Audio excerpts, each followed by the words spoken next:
Chapter 9. Nothing is more painful to the human mind than, after the feelings have been worked up by a quick succession of events, the dead calmness of inaction and certainty which follows, and deprives the soul both of hope and fear. Justine died. She rested, and I was alive. The blood flowed freely in my veins, but a weight of despair and remorse pressed on my heart, which nothing could remove. Sleep fled from my eyes. I wandered like an evil spirit, for I had committed deeds of mischief beyond description, horrible, and more, much more, I persuaded myself, was yet behind. Yet my heart overflowed with kindness and the love of virtue. I had begun life with benevolent intentions, and thirsted for the moment when I should put them in practice, and make myself useful to my fellow beings. Now all was blasted. Instead of that serenity of conscience which allowed me to look back upon the past with self-satisfaction, and from thence to gather promise of new hopes, I was seized by remorse and the sense of guilt which hurried me away to a hell of intense tortures, such as no language can describe. This state of mind preyed upon my health, which had perhaps never entirely recovered from the first shock it had sustained.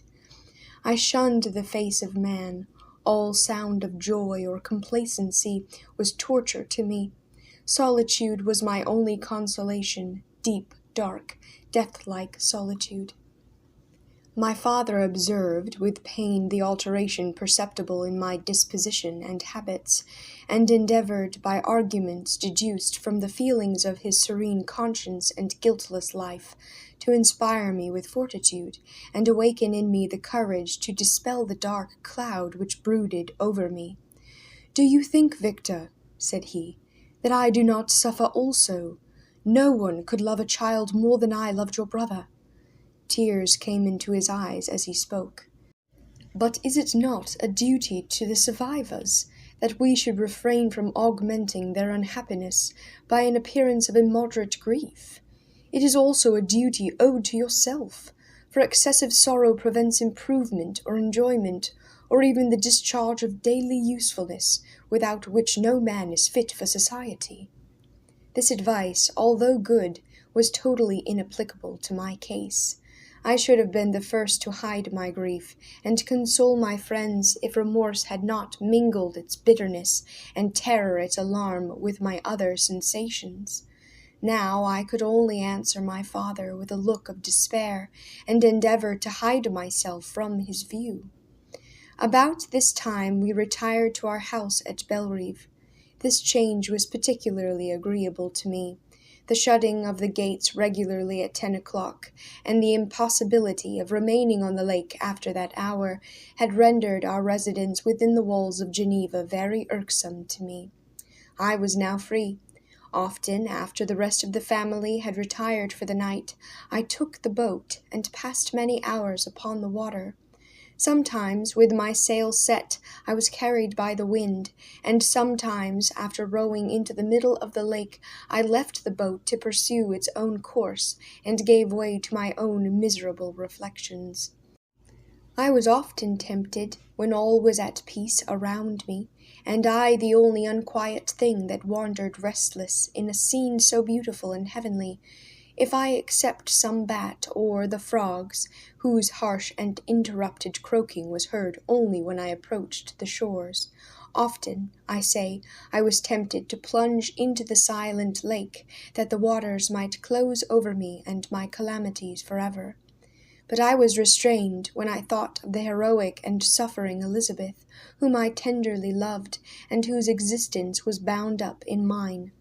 I thought also of my father and surviving brother, should I, by my base desertion, leave them exposed and unprotected to the malice of the fiend whom I had let loose among them.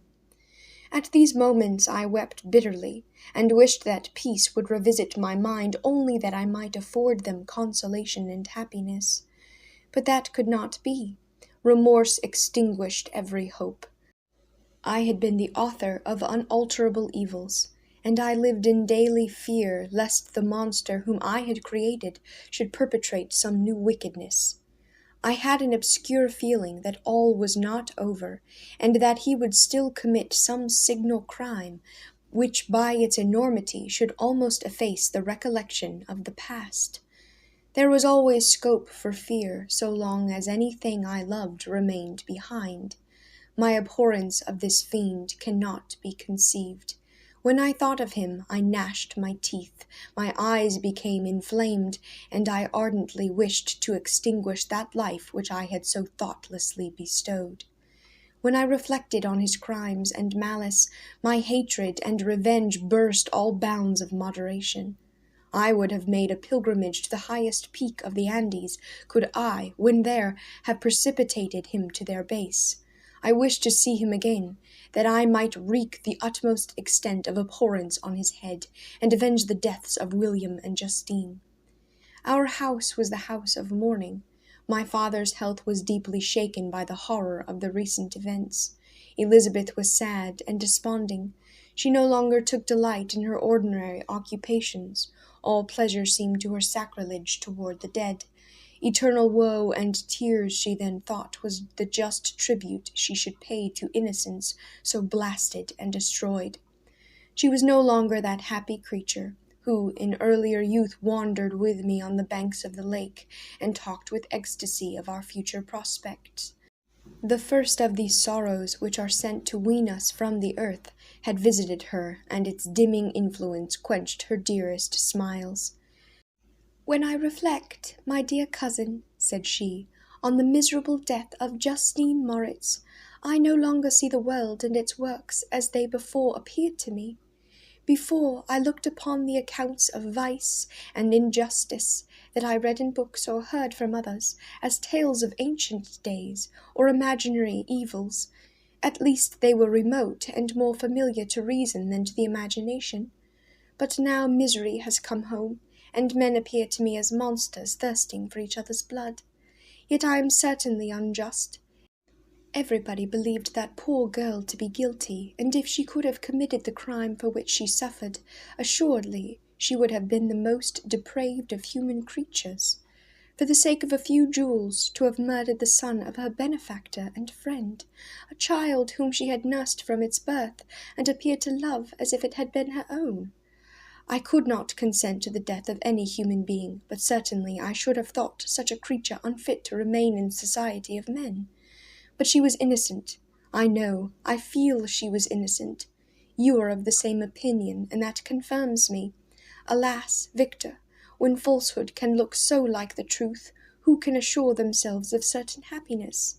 I feel as if I were walking on the edge of a precipice towards which thousands are crowding and endeavouring to plunge me into the abyss. William and Justine were assassinated, and the murderer escapes. He walks about the world free, and perhaps respected. But even if I were condemned to suffer on the scaffold for the same crimes, I would not change places with such a wretch. I listened to this discourse with the extremest agony. I, not in deed, but in effect, was the true murderer. Elizabeth read my anguish in my countenance, and kindly taking my hand said, "My dearest friend, you must calm yourself. These events have affected me, God knows how deeply, but I am not so wretched as you are. There is an expression of despair, and sometimes of revenge in your countenance, that makes me tremble. Dear Victor, banish these dark passions. Remember the friends around you, who centre all their hopes in you. Have we lost the power of rendering you happy?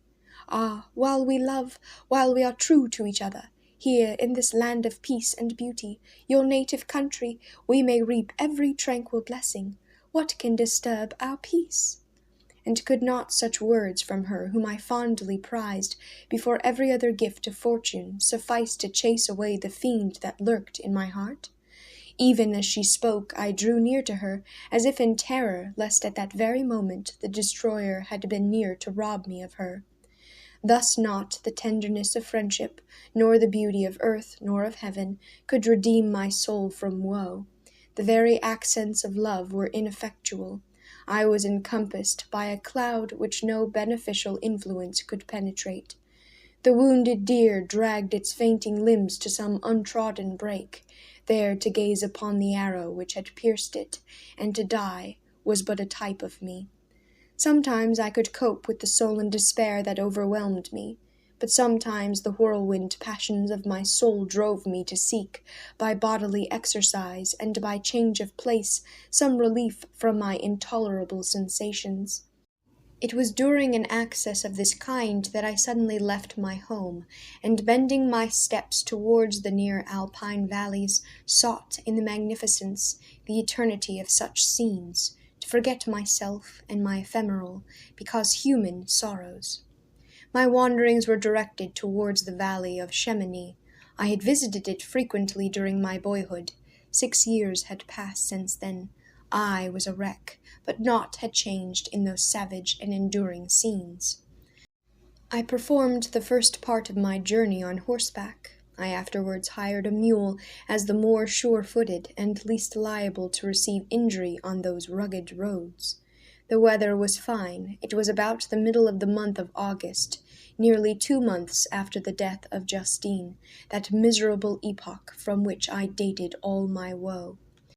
The weight upon my spirit was sensibly lightened as I plunged yet deeper into the ravine of Arve. The immense mountains and precipices that overhung me on every side, the sound of the river raging among the rocks, and the dashing of the waterfalls around, spoke of a power mighty as omnipotence, and I ceased to fear or to bend before any being less almighty than that which had created and ruled the elements, here displayed in their most terrific guise. Still, as I ascended higher, the valley assumed a more magnificent and astonishing character. Ruined castles hanging on the precipices of piny mountains, the impetuous Arve, and cottages every here and there peeping forth from among the trees, formed a scene of singular beauty. But it was augmented and rendered sublime by the mighty Alps, whose white and shining pyramids and domes towered above all as belonging to another earth, the habitations of another race of beings. I passed the bridge of Pélissier, where the ravine which the river forms opened before me, and I began to ascend the mountain that overhangs it. Soon after I entered the valley of Chamonix. This valley is more wonderful and sublime, but not so beautiful and picturesque as that of Servox, through which I had just passed. The high and snowy mountains were its immediate boundaries, but I saw no more ruined castles and fertile fields. Immense glaciers approached the road.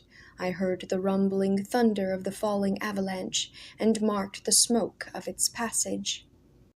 Mont Blanc, the supreme and magnificent Mont Blanc, raised itself from the surrounding aiguille, and its tremendous dome overlooked the valley. A tingling, long-lost sense of pleasure often came across me during this journey. Some turn in the road, some new object suddenly perceived and recognized, reminded me of days gone by, and were associated with the light-hearted gaiety of boyhood. The very winds whispered in soothing accents, and maternal nature bade me weep no more. Then again the kindly influence ceased to act. I found myself fettered again to grief, and indulging in all the misery of reflection. Then I spurred on my animal, striving so to forget the world, my fears, and more than all myself. Or, in a more desperate fashion, I alighted and threw myself on the grass, weighed down by horror and despair. At length I arrived at the village of Chamonix. Exhaustion succeeded to the extreme fatigue both of body and of mind which I had endured. For a short space of time I remained at the window, watching the pallid lightnings that played above Mont Blanc, and listening to the rushing of the Arve which pursued its noisy way beneath. The same lulling sounds acted as a lullaby to my too keen sensations. When I placed my head upon my pillow, sleep crept over me. I felt it as it came, and blessed the river of oblivion.